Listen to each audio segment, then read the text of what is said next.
नमस्कार दोस्तों, आप सभी के स्टडी फॉर यूपीएससी पीसीएस में स्वागत है। आज तारीख है 21 सितंबर 2024 ईस्वी और आज का न्यूज़पेपर आर्टिकल डिस्कशन का ये वीडियो होगा। कल बीपीएससी चेयरमैन ने प्रेस कॉन्फ्रेंस के दौरान एग्ज़ाम डेट को और उसके साथ साथ सीटों को भी क्लियर कर दिया है। 200 के करीब में एसडीएम के सीट होंगे, 200 एसडीएम के सीट हैं और 100 से ज़्यादा डीवाईएसपी के सीट हैं और भी कई सारे सीटें हैं। भर के आ रही है नोटिफिकेशन में इस बार सीटें 2000 करीब में पद होंगे जिसके लिए एग्ज़ाम होगा आपका। अब नॉर्मलाइजेशन होगा और एक से अधिक दिनों में एग्ज़ाम हो सकता है और मल्टी सेट होगा। ठीक है, मल्टी सेट पेपर होगा, मल्टी डेट हो सकता है कि एक से अधिक दिनों में एग्ज़ाम कंडक्ट हो, एक से अधिक पालियों में भी एग्ज़ाम कंडक्ट हो सकता है। क्योंकि आयोग के चेयरमैन ने बताया है कि हमारे पास जो है वो बहुत सारे फॉर्म आएंगे इस बार, इसलिए अब हमारे पास अवसंरचना नहीं है, इंफ्रास्ट्रक्चर नहीं है कि एक साथ 10 लाख बच्चों का एग्ज़ाम करवाया जाए। ऐसी बातें की हैं उन्होंने। नॉर्मलाइजेशन वगैरह को लेकर मैं अलग से एक वीडियो बना दूंगा। मैं आपसे एक ही चीज़ बोलूँगा कि अगले 50 से 60 दिनों में तरह तरह की चीज़ें होंगी। विरोध प्रदर्शन होगा, है ना, और एग्ज़ाम डेट आगे बढ़ेगा पीछे होगा, ये सब हज़ारों तरीके के वीडियो हो जाएंगे। तो कृपया करके भ्रमित ना हो, एक ही सोर्स रखिए हर चीज़ का। अगर आप मुझसे जुड़े हुए हैं तो इस चैनल पर मैं कभी ऐसा वीडियो नहीं डालता हूं जिससे आपको पढ़ाई के दौरान कठिनाई हो। केवल पढ़िए और पढ़िए। अगर आपको निकालना है तो नॉर्मलाइजेशन अगर आयोग को लागू करना होगा तो करके रहेगा, आप कुछ नहीं कर पाएंगे। तो इसलिए मैं आपसे यही रिक्वेस्ट करूंगा कि कृपया करके केवल पढ़ाई पर ध्यान दीजिएगा। तरह तरह की अफवाहें, हवाबाजी खूब सारा होगा। सबके लिए अपॉर्चुनिटी होता है, यूट्यूबर्स से लेकर मास्टर्स तक के लिए सभी के लिए अपॉर्चुनिटी होता है ये।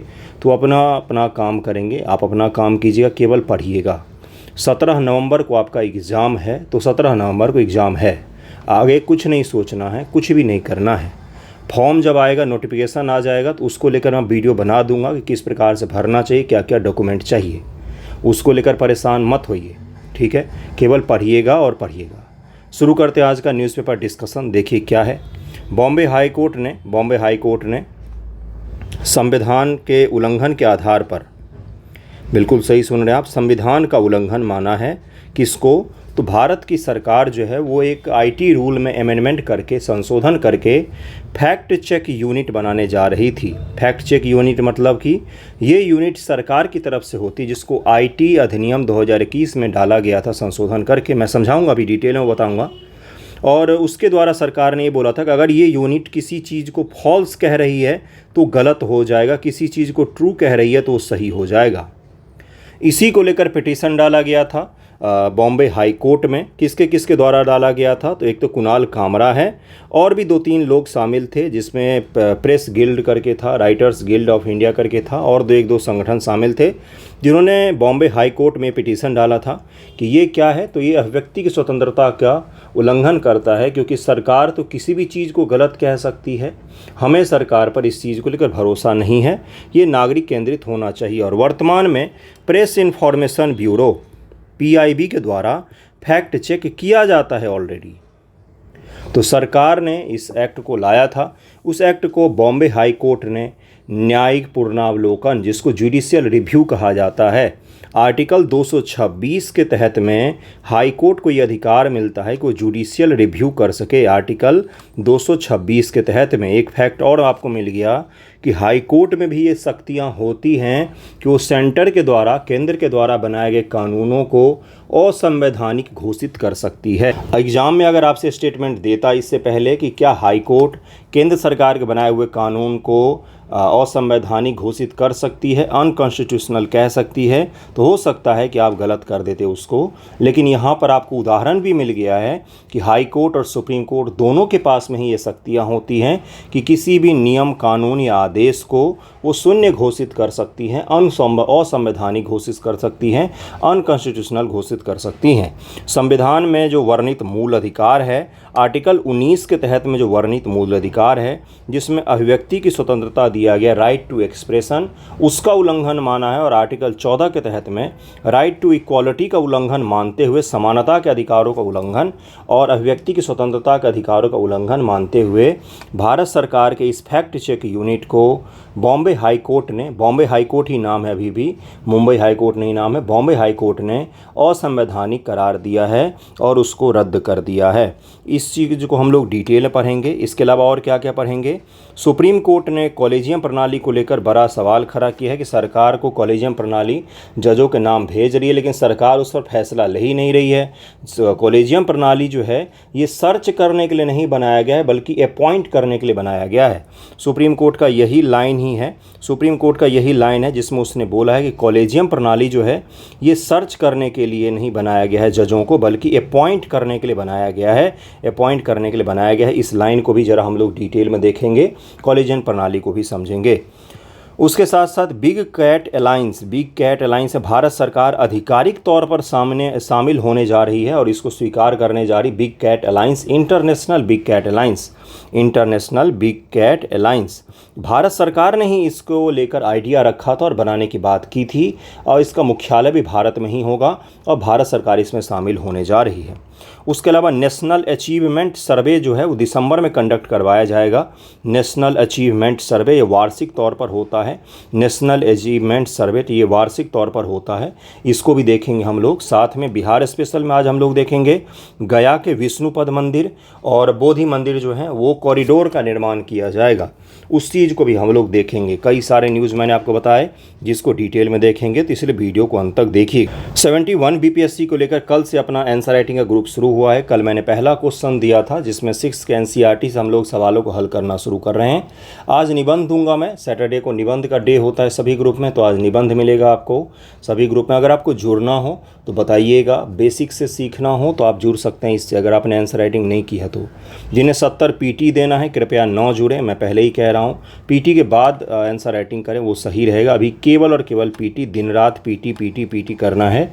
100% से भी ज़्यादा दे सकते हैं तो दीजिए, एग्ज़ाम आसान नहीं होने जा रहा है। तो आपको मैसेज कीजिएगा, इस नंबर पर व्हाट्सएप कर सकते हैं या फिर आप टेलीग्राम पर भी मैसेज कर सकते हैं। ओके, चलिए देखते हैं क्या है आज का मुख्य टॉपिक। ध्यान से देखेंगे कि फैक्ट चेक यूनिट क्या था जिसको बनाया गया था, और आर्टिकल 14 और 19 का उल्लंघन माना है किसने, तो बॉम्बे हाई कोर्ट ने माना है।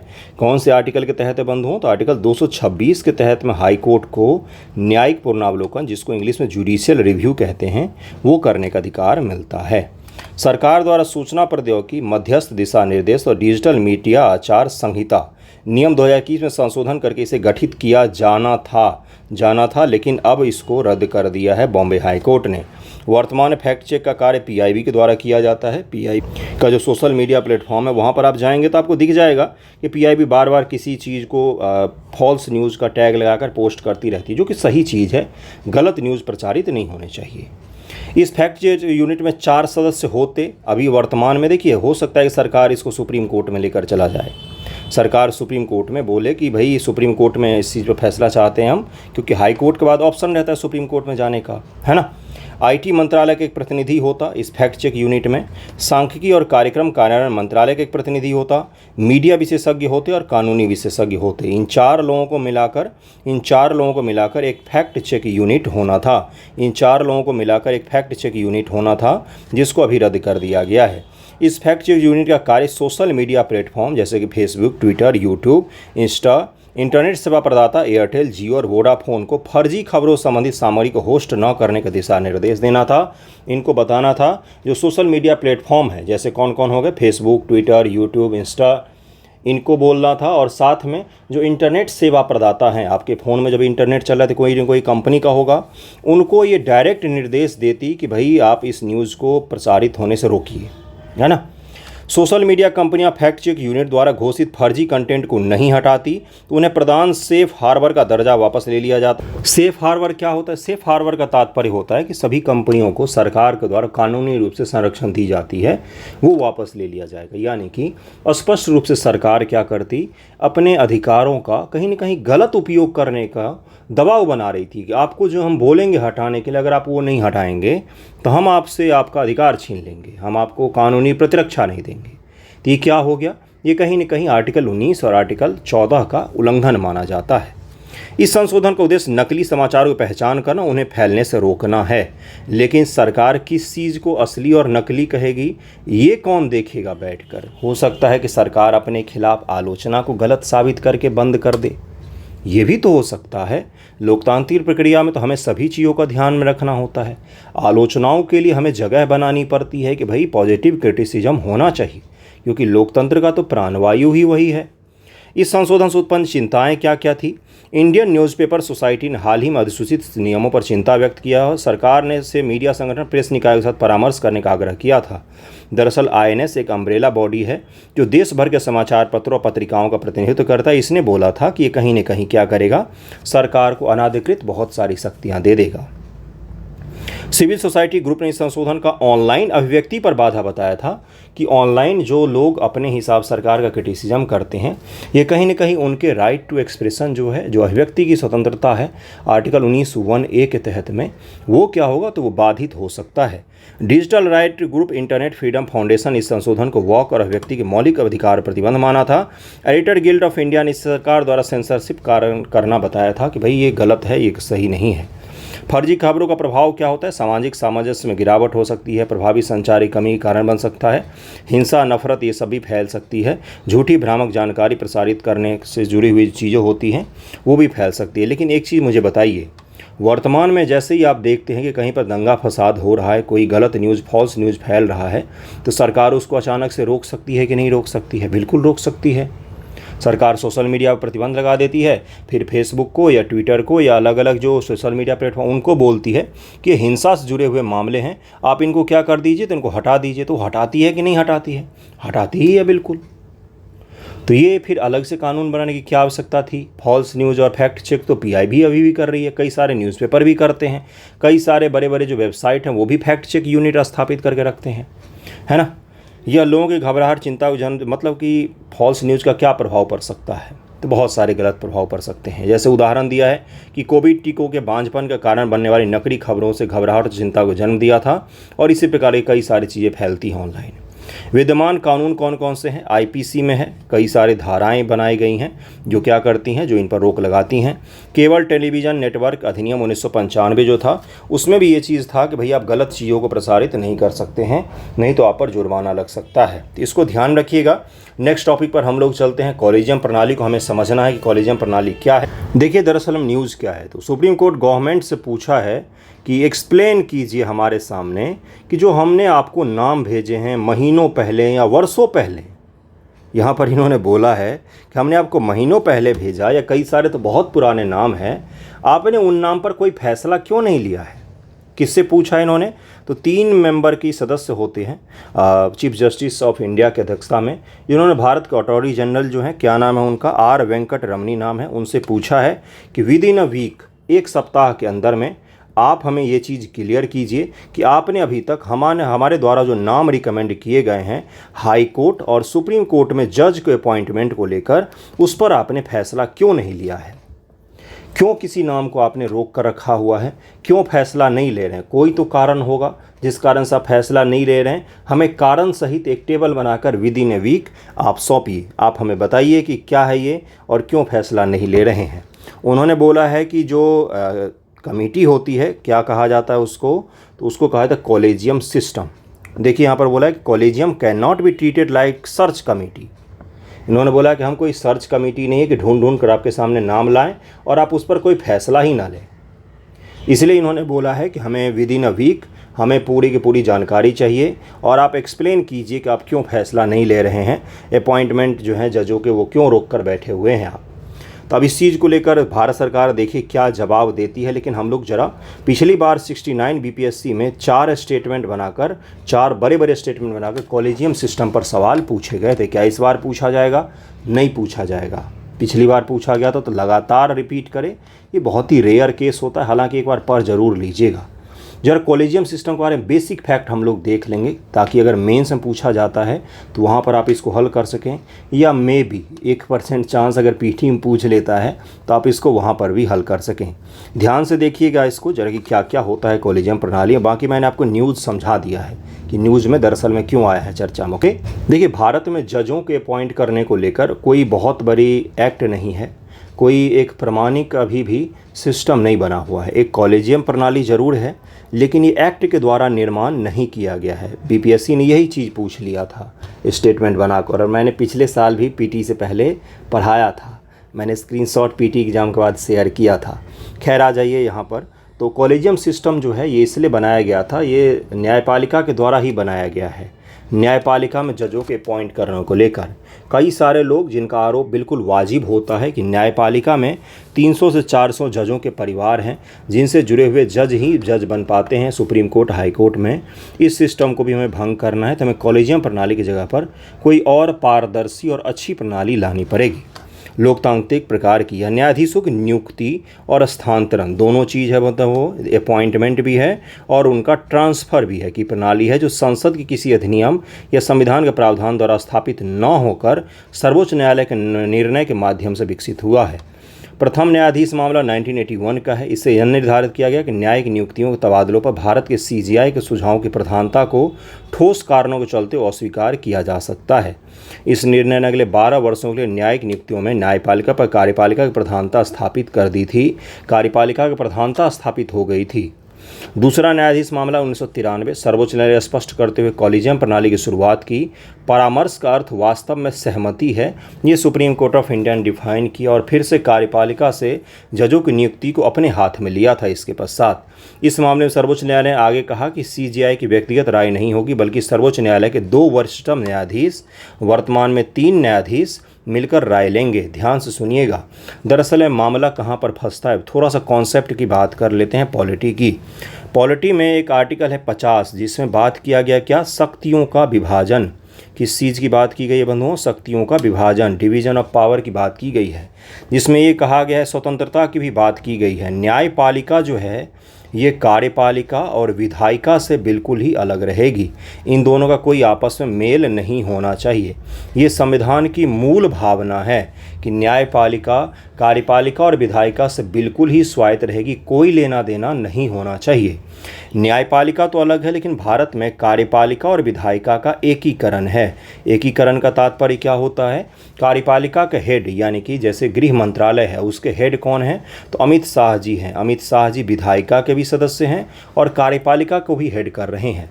इस प्रकार से कार्यपालिका और विधायिका का भारत में एकीकरण किया गया है लेकिन न्यायपालिका को स्वतंत्र रखा गया है। ये संघवाद का एक शानदार सा उदाहरण भी माना जाता है।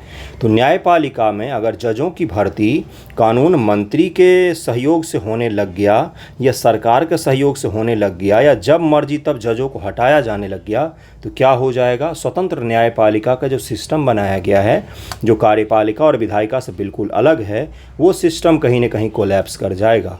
और इसी सिस्टम को बनाए रखने के लिए हमेशा ही जजों की नियुक्ति को स्वतंत्र रखा जाता है, किससे, कार्यपालिका और विधायिका से। तो ये तो हो गया कॉन्सेप्ट की बात। किसकी बात होगी बंधुओं, कॉन्सेप्ट की। कहाँ से आया ये, तो आर्टिकल 50 से आया।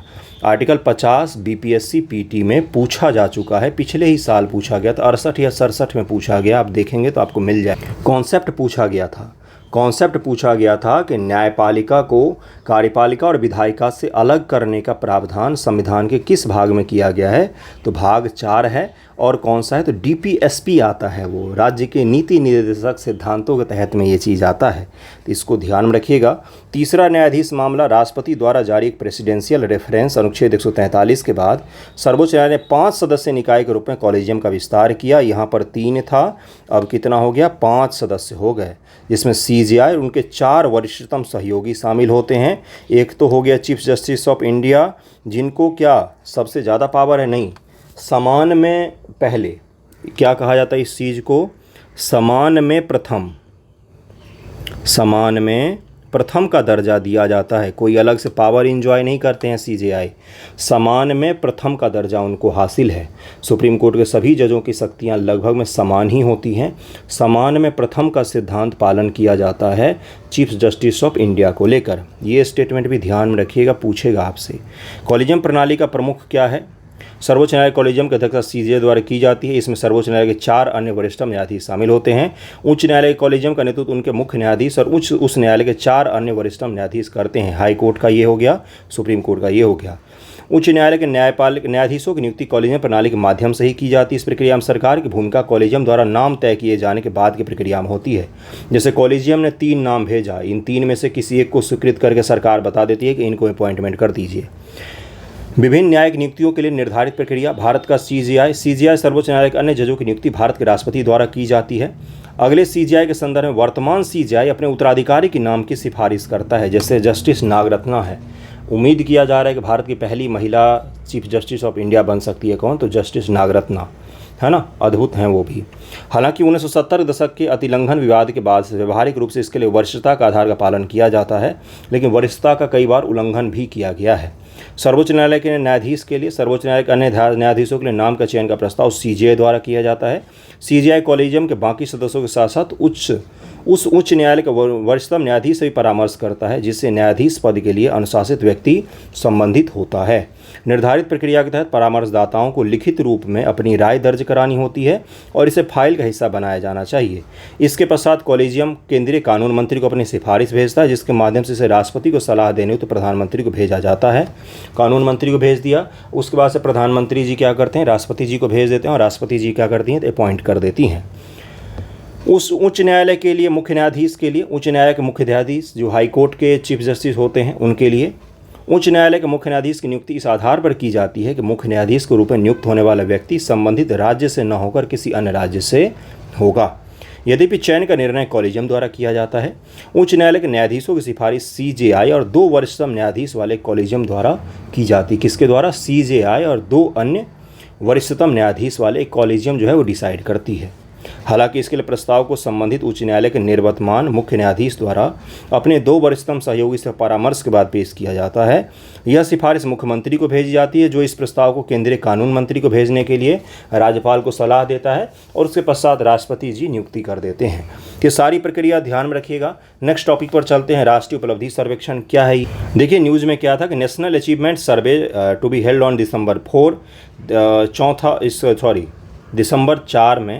दिसंबर 4 को नेशनल अचीवमेंट सर्वे, जिसको राष्ट्रीय उपलब्धि सर्वेक्षण कहा जाता है, ये आयोजित किया जा सकता है। अब इसमें क्या क्या होता है ज़रा वो हम लोग शॉर्ट में देख लेते हैं, क्योंकि पीटी फैक्ट के लिए वेरी वेरी इंपॉर्टेंट है। ये पीटी फैक्ट के लिए काफ़ी इंपॉर्टेंट है। आपसे स्टेटमेंट बनाकर ये सवाल पूछा जा सकता है। बराटपटा सा टॉपिक है, कम चर्चा में रहता है, इसलिए इसके पूछे जाने की संभावना ज़्यादा रहती है। देखिए क्या है ये नेशनल अचीवमेंट सर्वे। यह शिक्षा प्रणाली से जुड़ा हुआ है। पहला चीज़ तो यही पूछेगा, सबसे खराब सवाल अगर पूछे तो, सबसे घटिया सवाल अगर पूछे तो क्या पूछेगा? राष्ट्रीय उपलब्धि सर्वेक्षण किस क्षेत्र से जुड़ा हुआ है? गरीबों का आकलन से जुड़ा हुआ है, शिक्षा क्षेत्र से जुड़ा हुआ है, स्वास्थ्य क्षेत्र से जुड़ा हुआ है, टेलीकॉम सेक्टर से जुड़ा हुआ है, किससे जुड़ा हुआ है? तो शिक्षा प्रणाली के सीखने के परिणामों और स्वास्थ्य का आकलन करने के लिए एक राष्ट्रव्यापी सर्वेक्षण है। ये पूरे भारत में आयोजित सबसे बड़ा राष्ट्रव्यापी नमूना आधारित शिक्षा सर्वेक्षण है। नमूना पर आधारित शिक्षा सर्वेक्षण है, एजुकेशन जुड़ा हुआ है। राष्ट्रीय शिक्षा मंत्रालय के अंतर्गत आयोजित किया जाता है। एनएएस का आयोजन केंद्रीय माध्यमिक बोर्ड सीबीएसई के द्वारा किया जाता है। दूसरा पीटी फैक्ट कौन सा हो गया? CBSE, central board of school examination जो होता है उसके द्वारा किया जाता है। राष्ट्रीय शैक्षणिक अनुसंधान परिषद प्रशिक्षण और परिषद एनसीईआरटी ने एनएएस के लिए मूल्यांकन रूपरेखा उपकरण तैयार किया। इसके लिए पैरामीटर कौन तैयार करता है? तो एनसीईआरटी। बड़ा ही प्रतिष्ठित बॉडी है ये सब। सीबीएसई हो गया, एनसीईआरटी। हालांकि सीबीएसई के पेपर लीक होते हैं बड़े। एनसीईआरटी की बुक बहुत अच्छी होती है, ये तो है भाई। उसके बुक में आप गलती से, शायद रेयर चांस होता है कि आप मिस्टेक निकाल सकते हैं, नहीं तो अद्भुत किताब लिखते हैं ये। यह स्कूल शिक्षा की प्रभावशीलता पर प्रणाली स्तरीय प्रतिबिंब प्रदान करती है। किस पर? स्कूल शिक्षा का क्या प्रभाव पड़ रहा है, इम्पैक्ट। देखिए बंधुओं, जैसे आप तैयारी कर रहे हैं तो आप अपना मूल्यांकन करते हैं टेस्ट लगाकर या फिर सेट लगाकर कि भाई क्या इसका हो रहा है, और दूसरा क्या होता है कि भाई आपके व्यक्तित्व में कितना परिवर्तन आया है। तो ये हो गया आपका मूल्यांकन का तरीका। उसी प्रकार से जो भारत की शिक्षा प्रणाली है, जिसमें एनसीईआरटी किताब लिखती है और सीबीएसई एग्ज़ाम लेती है, तो ये क्या करती है, देखती है कि भाई शिक्षा व्यवस्था जो हम अपना रहे हैं अभी, उसका क्या इम्पैक्ट पड़ रहा है देश के एजुकेशन सिस्टम पर और बच्चों पर क्या प्रभाव पड़ रहा है। यह प्रासंगिक पृष्ठभूमि के घटक जैसे स्कूल का पर्यावरण कैसा है, शिक्षण प्रक्रिया कैसी है, छात्रावास कैसे हैं, पृष्ठभूमि के कारक पर जानकारी एकत्र करता है। यह संपूर्ण भारत के सरकारी स्कूलों, राज्य और केंद्र सरकार दोनों, सरकारी सहायता प्राप्त स्कूलों, निजी स्कूलों सहित स्कूल के पूरे विस्तार को कवर करता है। क्या इसमें निजी स्कूल शामिल नहीं होते हैं? बिल्कुल शामिल होते हैं, प्राइवेट स्कूल भी शामिल होते हैं। देश के समग्र शिक्षा व्यवस्था जो है स्कूल लेवल का सबको कवर करता है। ये माध्यम और श्रेणी एनएएस शिक्षा के 22 माध्यम, जिसमें अंग्रेजी, असमिया, बंगाली, गुजराती, कन्नड़, हिंदी, मलयालम, मराठी, मणिपुरी, मिजो, पंजाबी, ओडिया, तेलुगु, तमिल, बोडो, उर्दू, गारो, कोंकणी, खासी, भूटानी, नेपाली, लेप्चा शामिल हैं, आयोजित किया गया था। और 2021-22 में जो आयोजित हुआ था उसमें सभी 22 भाषा, 22 माध्यम जिसमें ये सब शामिल हैं, इन सभी को किया गया था। ये अलग अलग श्रेणी के अलग अलग विषयों में आयोजित किया गया था। विषय और श्रेणी के अनुसार विवरण निम्नलिखित हैं। श्रेणी 3 और श्रेणी 5 भाषा, EWS और गणित है। श्रेणी 8 भाषा, विज्ञान, गणित और सामाजिक विज्ञान है। श्रेणी 10 भाषा, विज्ञान, गणित, सामाजिक विज्ञान, अंग्रेजी है। इन सभी आधार पर मूल्यांकन किया जाता है कि शिक्षा प्रणाली का प्रभाव क्या पड़ रहा है और क्या उसके निकल कर हमें सामने मिल रहे हैं। क्या हमारी शिक्षा प्रणाली आज के समय के हिसाब से मैच कर रही है, यही चीज़ से मुख्य रूप से ध्यान में रखा जाता है। उद्देश्य क्या है इसका? शिक्षा प्रणाली की दक्षता, संकेतक के रूप में बच्चों की प्रगति व सीखने की दक्षता का मूल्यांकन करना है। विभिन्न स्तरों पर उपचारात्मक कार्यों के लिए उचित कदम भी उठाए जा सकें। यह सीखने के अंतराल की समस्या को सुलझाने में मदद करेगा कि बच्चे सीख पा रहे हैं कि नहीं सीख पा रहे हैं। दीर्घकालिक लॉन्ग टर्म के लिए, मध्यम अवधि के लिए और अल्पकालिक हस्तक्षेप विकसित करने में राज्य और केंद्र सरकारों का समर्थन भी करेगा कि भाई किस प्रकार से आप दीर्घकाल के लिए नीतियां बना सकते हैं, शॉर्ट पीरियड में क्या क्या सुधार करने चाहिए, इन सब चीज़ों को लेकर। NAS के अनुसार उन परिणामों को व्यवस्थित ढंग से निदान करने में मदद मिलेगी जिनका असर स्कूल के लंबे समय तक बंद रहने के कारण, जैसे कोविड के दौरान जब स्कूल लंबे समय तक बंद रहा था तो उसका सामाजिक और भावनात्मक प्रभाव क्या पड़ा था, क्या बच्चों के एजुकेशन पर कोई प्रभाव पड़ा था, तो इसका भी मूल्यांकन किया गया था पिछले वाले सर्वे सब में। तो वर्तमान सर्वे में किस चीज़ का मूल्यांकन किया जाएगा भाई? तो जो सरकार के द्वारा न्यूज़ निकल कर कई जगहों पर मैंने देखा, ऑनलाइन भी जाकर देखना होता है ना, सुबह से कई सारी चीज़ें पढ़कर बनती ही वीडियो, तो उसमें उन्होंने बोला कि डिजिटलीकरण जो बढ़ रहा है ना देश में, उसका क्या इम्पैक्ट पड़ रहा है स्कूली शिक्षा प्रणाली पर, इसका भी अध्ययन करेगी इस बार के सर्वे में सरकार। तो बाकी ये टॉपिक आपको समझ में आ गया होगा। नेक्स्ट टॉपिक पर चलते हैं जिसका नाम है इंटरनेशनल बिग कैट अलायंस। पहले न्यूज़ देखिए क्या लिखा हुआ, India formally join international big cat alliance. दरअसल बात यह है कि IBCA, इसको भारत सरकार ने ही बनाने का आइडिया रखा था, है ना। अब इसको भारत सरकार फॉर्मली यानी कि आधिकारिक तौर पर ज्वाइन कर रही है। और कौन कौन के देशों ने कर लिया भाई? तो यहाँ पर देखिए लिखा हुआ है 3 देशों ने अभी तक फॉर्मली ज्वाइन किया। एक निकारागुआ है, एक इस्वाटिनी है। इस्वाटिनी का पहले नाम था स्वाजीलैंड। क्या नाम था? स्वाजीलैंड, अफ्रीका का देश है ये। और उसके अलावा सोमालिया है। 3 देशों ने ज्वाइन कर लिया है इसको फॉर्मली। अब भारत भी इसको ज्वाइन करेगा। और IBCA का कब आया था संकल्पना, क्या है ये, इसके बारे में थोड़ा सा डिटेल में देख लेते हैं, उसके पश्चात आगे बढ़ेंगे हम लोग। इंटरनेशनल बिग कैट अलायंस को केंद्रीय मंत्रिमंडल ने 29 फरवरी 2024 को IBCA की स्थापना को मंजूरी दे दी, मंत्रिमंडल ने दे दिया था। अलायंस का मुख्यालय भारत में होगा, ये भी ध्यान रखिएगा। ISA के अलावा, इंटरनेशनल सोलर अलायंस के अलावा दूसरी अंतर्राष्ट्रीय लेवल की संगठन होगी जिसका मुख्यालय भारत में बनेगा। इसे 23-24 से 27-28 तक 5 वर्षों की अवधि के लिए 150 करोड़ रुपये की एक मुफ्त बजटीय सहायता भी दी गई है। IBCA का उद्देश्य क्या होगा? प्रधानमंत्री मोदी ने बाघों, बड़ी बिल्लियों जो बिग कैट्स होती हैं, नाम भी बताऊंगा अभी मैं, अन्य प्रजातियों तथा इसकी अनेक लुप्तप्राय प्रजातियों के संरक्षण के अलायंस का आह्वान किया था। प्रधानमंत्री ने इसकी घोषणा बाघों के संरक्षण में भारत की भूमिका के महत्व को देखते हुए वैश्विक बाघ दिवस 2019 के अवसर पर एशिया में अवैध शिकार को रोकने को लेकर किया था। उन्होंने बताया था कि भारत में दुनिया के जो बड़े कैट्स हैं उनका 60% ज़्यादा पॉपुलेशन भारत में ही रहता है। तो 1900 ईस्वी तक आसपास भारत में 40,000 बाघ थे। 1972 तक आके मात्र 1800 बाघ हो गए, सबको मार के बेच दिया गया। बिल्कुल सही सुन रहे आप। फिर 1972 के पश्चात 1973 में प्रोजेक्ट टाइगर शुरू किया गया और बाघों का संरक्षण किया गया। तभी वर्तमान में करीब में 3300 हैं, अगर मैं गलत नहीं हूँ तो 3300 के करीब में बाघ हैं। तो ये भी ध्यान में रखिएगा कि भारत में बहुत बड़ी प्रजाति अब पाई जाती है, इनको संरक्षित अच्छे से हमने कर लिया है। 9 अप्रैल 2023 को भारत के प्रोजेक्ट टाइगर के 50 वर्ष पूरे होने के अवसर पर अपने संकल्प को दोहराया भी था प्रधानमंत्री जी ने। इसका उद्देश्य क्या हो मैं बार बार आपको बता ही चुका हूँ। बिग कैट अलायंस के बारे में केंद्रीय मंत्रिमंडल ने मोदी जी की अध्यक्षता में इसको हरी झंडी दे दी थी। बिग कैट अलायंस से बहुउद्देशीय बहु एजेंसी गठबंधन होगा जिसमें 96 बिग कैट वाले देश, ऐसे देश 96 हैं दुनिया भर में जहाँ पर बिग कैट्स पाए जाते हैं। बिग कैट का मतलब ये है बाघ, शेर, तेंदुआ, हिम तेंदुआ, प्यूमा, जैगुआर और चीता, ये सब अलग अलग होते हैं।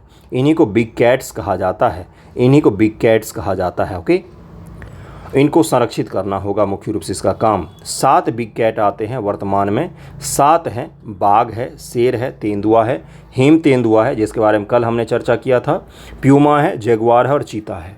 परिकल्पना मोदी जी ने 2019 में पहले बोला था, उसके पश्चात से 9 अप्रैल 2023 को इन्होंने दोहराया इसको और उसके बाद से अब इसको अनाउंस भी किया गया है। 3 देशों ने ज्वाइन भी कर लिया, भारत भी इसको आधिकारिक तौर पर ज्वाइन करने जा रहा है। प्रावधान क्या क्या है? परिकल्पना बड़ी बिल्लियों के कार्य में योगदान के इच्छुक व्यावसायिक समूह कॉरपोरेट्स की व्यवस्था के साथ साथ नेटवर्क स्थापित करना है। फोकस रूप से तालमेल विकसित करने की व्यवस्था है ताकि एक सामान्य मंच पर केंद्रीकृत भंडारा मतलब कि एक साथ लाया जा सके उन देशों को, उन लोगों को, उन संगठनों को जो टाइगर्स को और बिग कैट्स को संरक्षित करना चाहते हैं। बस इसी का नाम है बिग कैट्स अलायंस। ओके, इसका लाभ यही होगा कि जो बड़ी बिल्लियों की संख्या गिर रही है पूरी दुनिया भर में, उस संख्या को रोका जा सके और इनको संरक्षित किया जा सके। बहुत कम संख्या बच गया है इनका, अब उनको संरक्षित किया जा सके, बस यही इसका मुख्य काम होगा। परिकल्पना 2019 में आई और प्रोजेक्ट टाइगर का जब 50 वर्ष पूरा हुआ तो प्रधानमंत्री जी ने फिर से दोहराया। इस साल फरवरी में इसको आधिकारिक स्वरूप दिया गया और अब 3 देशों ने ज्वाइन कर लिया है। कौन कौन से देश? तो मैंने आपको बताया निकारागुआ, स्वाजीलैंड जिसका अलग नाम बताया आपको, नया नाम बताया, और सोमालिया। अब भारत ने भी इसको अनाउंस कर दिया है ज्वाइन करने का। इसका मुख्यालय भारत में होगा। आगे के टॉपिक पर चलते हैं। ओके, अगला टॉपिक है आपका, एक तो विष्णुपद मंदिर वाला है, लेकिन उससे पहले है व्हाइट रिवॉल्यूशन 2.0। कल मैंने आपको अमित शाह जी का भाषण पढ़ाया था, उसमें फैक्ट्स नहीं थे, उसमें फैक्ट्स कम थे कि क्या क्या होगा अगले 5 वर्षों में, वो ज़रा मैं आपको बता देता हूँ। देखिए यहाँ पर कुछ कुछ फैक्ट हैं जो आपको याद रखने हैं एग्ज़ाम के पर्पज़ से। देखिए यहाँ पर क्या कहा गया है कि ऑपरेशन फ्लड जो है लॉन्च किया गया था 1970 के आसपास। मैंने आपको बताया था कि 1965 में डॉक्टर वर्गीज़ कुरियन के द्वारा नेशनल डेयरी डेवलपमेंट बोर्ड का गठन किया गया था और 1970 ईस्वी में शुरू किया गया था कि इस चीज़ को, तो श्वेत क्रांति को लेकर ऑपरेशन फ्लड शुरू किया गया था, जिसका उद्देश्य ये रखा गया था कि देश में दुग्ध उत्पादन को हमें बढ़ा देना है। वर्तमान स्थिति और क्यों शुरू किया गया आगे के लक्ष्यों के साथ में, तो देखिए यहाँ पर बोला गया है डेयरी कॉरपोरेशन प्रोड्यूस 660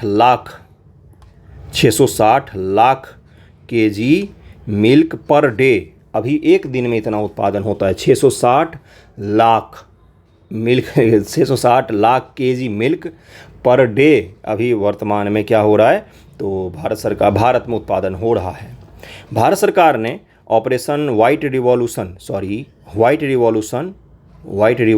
2.0 के तहत में लक्ष्य रखा है कि 1007 लाख केजी पर डे पर हमें प्रोडक्शन को ले जाना है। यानी कि 660 में आप जोड़ दीजिए कितना सारा और हो गया, उतना हमें जोड़ कर और क्या करना है, अपने लक्ष्य को बढ़ाना है। 2.0 में हमने लक्ष्य रखा है कि 1007 लाख केजी पर डे 2028-29 तक। ईयर भी ध्यान में रखना है, अगले 5 वर्षों में हमें ये आंकड़ा छूना है, 2028-29 तक हमें ये ले जाना है।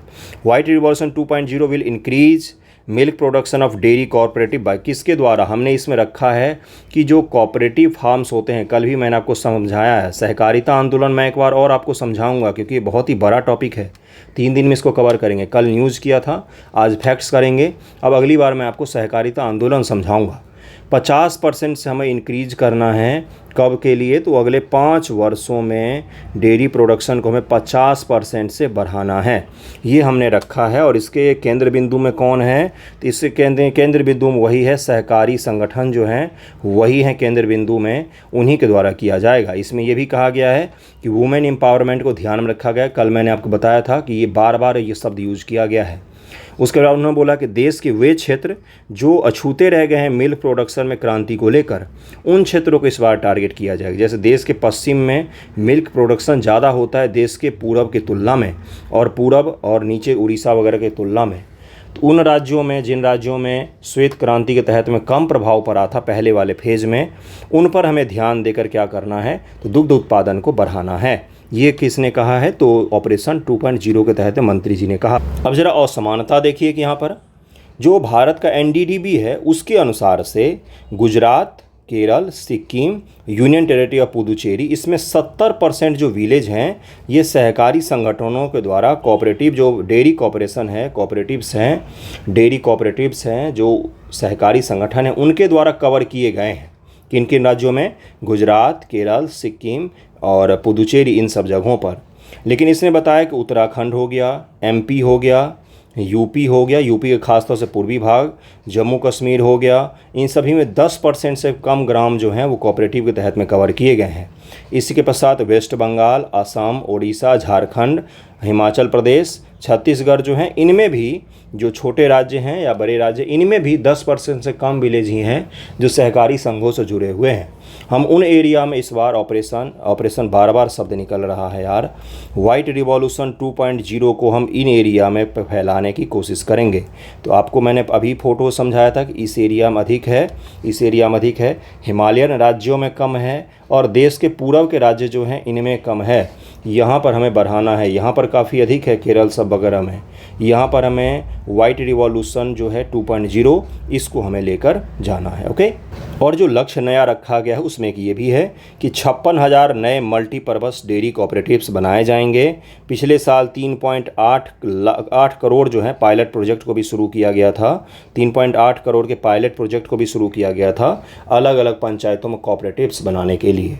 तो छोटे छोटे फैक्ट्स को ध्यान में रखिएगा, ज़रूरत पड़ी तो इन सबको एक में भी हम कंक्लूड कर लेंगे आने वाले वीडियो में। अभी नेक्स्ट टॉपिक पर चलते हैं। देखिए क्या है कि विष्णुपद और महाबोधि मंदिर के लिए कॉरिडोर की परियोजनाओं को अनाउंस किया गया था गवर्नमेंट के द्वारा। 24-25 बजट में किया गया था कि कॉरिडोर बनाया जाएगा। जिस प्रकार से विश्वनाथ कॉरिडोर बनाया गया है ना, आपने देखा होगा अगर बनारस गए होंगे तो, और महाकाल कॉरिडोर बनाया गया है, उसी प्रकार से यहाँ पर कॉरिडोर का निर्माण किया जाएगा जिससे पर्यटन व्यवस्था जो है वो थोड़ी सी बूम हो जाए इन जगहों का। यह भारत के बिहार के गया जिले में फल्गु नदी के तट पर स्थित है। विष्णुपद मंदिर की हम लोग बात कर रहे हैं, भगवान विष्णु को समर्पित है ये। किंवदंती स्थानीय पौराणिक कथाओं के अनुसार गयासुर नामक एक राक्षस ने देवताओं से दूसरे को मोक्ष पुनर्जन्म के चक्र से मुक्ति प्राप्त करने मदद करने की शक्ति का अनुरोध किया था। और ठीक है भाई, किंवदंती हमें थोड़ी न पढ़ना है। वास्तुकला संबंधी विशेषता ये ध्यान रखिएगा प्लीज़, ये बहुत इंपॉर्टेंट होगा आपके लिए। मंदिर लगभग 100 फीट ऊंचा है। इसमें 44 स्तंभ हैं जो विशाल ग्रेनाइट ब्लॉक मुंगेर के काले पत्थर से बना है, लोहे की पट्टियों से जुड़ी हुई है। ये अष्टकोणीय मंदिर पूर्व दिशा की ओर है। इसका निर्माण 1787 में रानी अहिल्याबाई होलकर के आदेश के तहत में किया गया था। मॉडर्न मंदिर का जो अभी जो है वहाँ पर उपस्थित स्ट्रक्चर, उसका निर्माण रानी अहिल्याबाई होलकर जो मराठा साम्राज्य से संबंधित थीं उनके द्वारा किया गया था। यह मंदिर पितृपक्ष के दौरान, वर्तमान में पितृपक्ष चल रहा है ना, विशेष रूप से महत्वपूर्ण होता है। पूर्वजों को सम्मानित करने के लिए समर्पित अवधि है और बड़ी संख्या में भक्तों को आकर्षित करता है। देश में कुछ ही जगह हैं जहाँ पर पितृपक्ष के दौरान बहुत भारी भीड़ लगती है, उनमें से एक ये भी है। ब्रह्मकल्पित ब्राह्मण, जिन्हें गयावाल ब्राह्मण भी कहा जाता है, प्राचीन काल से मंदिर के पारंपरिक पुजारी रहे हैं। बोधगया महाबोधि मंदिर बोधगया बिहार के गया जिले में है। ऐतिहासिक महत्व, ऐसा माना जाता है कि यह वह स्थान है जहाँ गौतम बुद्ध को महाबोधि वृक्ष के नीचे ज्ञान की प्राप्ति हुई थी। माना क्या जाता है यहीं हुई थी। मूल मंदिर का निर्माण सम्राट अशोक ने 3वीं शताब्दी ईसा पूर्व में करवाया था। वर्तमान संरचना 5वीं से 6वीं शताब्दी की है। 5वीं से 6वीं शताब्दी की है वर्तमान संरचना।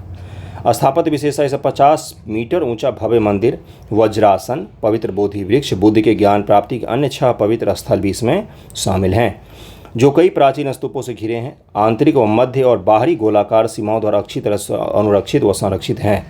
यह गुप्त काल के सबसे प्रारंभिक ईंट मंदिरों में से एक है जिसने बाद की ईंट वास्तुकला को प्रभावित किया है। वज्रासन हीरा सिंहासन मूलतः सम्राट अशोक उस स्थान को चिन्हित करने के लिए स्थापित किया गया था जहाँ बुद्ध ध्यान साधना करते थे। महाबोधि मंदिर के पवित्र भाग बोधि वृक्ष, अनिमेष लोचन चैत्य, रचनाक्रम रत्नाघर चैत्य, अजपाल निग्रोथ वृक्ष है, लोटस पॉन्ड है और राजतन वृक्ष है। ये कई सारे अलग अलग पवित्र जगह हैं। देखिए क्या है, ऐसा माना जाता है कि यह उस वृक्ष का प्रत्यक्ष वंशज है जिसके नीचे बुद्ध को ज्ञान की प्राप्ति हुई थी। बोधि वृक्ष जो मेन वृक्ष है अभी।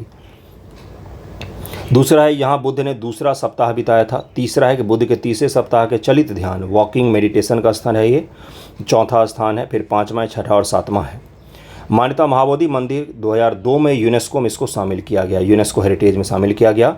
महाबोधि मंदिर की बड़ी संख्या में राष्ट्रीय और अंतर्राष्ट्रीय तीर्थयात्रियों को आकर्षित करता है। आध्यात्मिक महत्व का है, अद्भुत जगह है माना जाता है, इसको अद्भुत जगह माना जाता है और उस हिसाब से इसको इग्नोर किया गया। जितना ऐतिहासिक और जितना पर्यटक ये आकर्षित कर सकता है ना, देश का कोई स्थल विदेशी पर्यटक को इतना आकर्षित नहीं कर सकता है। ताजमहल भी नहीं कर सकता है, क्योंकि जापान, चीन और मंगोलिया तक, सेंट्रल एशिया के देश हो गए, दक्षिण पूर्व एशिया के देश हो गए, उन सभी के लिए सबसे पवित्रतम जगह है। बौद्ध धर्म वालों का मक्का मदीना आप समझ सकते हैं। उतना पवित्र जगह है, लेकिन इसको इग्नोर किया गया। एक एयरपोर्ट तक ढंग का नहीं बनाया गया। गया में है तो एयरपोर्ट है, आती भी वहाँ पर फ्लाइट से आती हैं बार बार, लेकिन वो उस लेवल का नहीं है जिस लेवल का उसको होना चाहिए, है ना। तो ध्यान में रखिएगा इस टॉपिक को। आज का वीडियो यहीं पर एंड होता है। थैंक यू सो मच आप सभी का वीडियो देखने के लिए।